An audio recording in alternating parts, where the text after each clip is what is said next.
So this is one of my favorite topics, if you will. You know, Elena, it's about influencers. We generally have a lot in our life. Sometimes we don't even know we have them.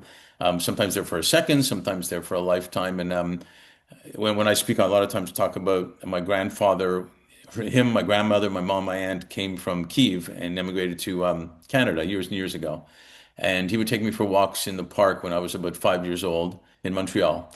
And one day I saw he talked to everybody, which I found that that's probably the DNA that I ended up getting from him, talking to everybody. And one day I asked him, I called him Zeta. I said, how do you know all these people?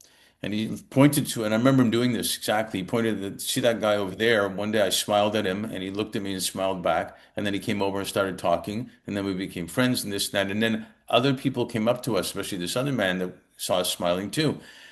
And anyways, as a 5-year-old, I'm thinking, well, life's pretty simple. I just have to smile and everything's going to work out. And you kind of getting older, kind of overcomplicate it, but then you do realize just even the smile can actually influence somebody. It doesn't have to be complicated. So, and then we have other influencers obviously after that. But can you share two or three people that have been influential in your life? Absolutely. So I'll share two. Um, One is my grandmother, and the second one is Michelle Obama. And I'll tell you why. So my grandmother is in her late 80s, and she's extremely optimistic. She carries herself as if she's in her 40s.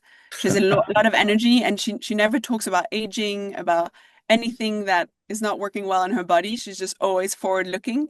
And so she's been a huge inspiration because when I was younger, if I was upset about something, I was like, well, she's 50 years older than me, and she's carrying herself like a rock star. So, I better do the same. So I'm very grateful that I had her as an example. And then Michelle Obama, I find her extremely down to earth, extremely fair, compassionate. And to be honest, there were moments in my life where I didn't feel I had a really good, I was a little bit lost in terms of my moral compass.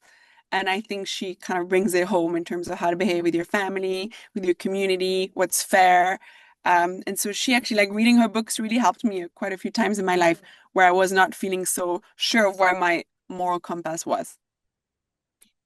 No, that's brilliant. Thanks for sharing that. I think it also teaches us that we should be aware that we're influencing people all the time also, and may not even know we are, and it's a choice to be positive or not. It seems like not a choice really, if you think about it. So yeah, Mhm. that's great to share, and I think grandmother has rubbed off on you pretty well. So Thank you, Mark. I appreciate it. thank you.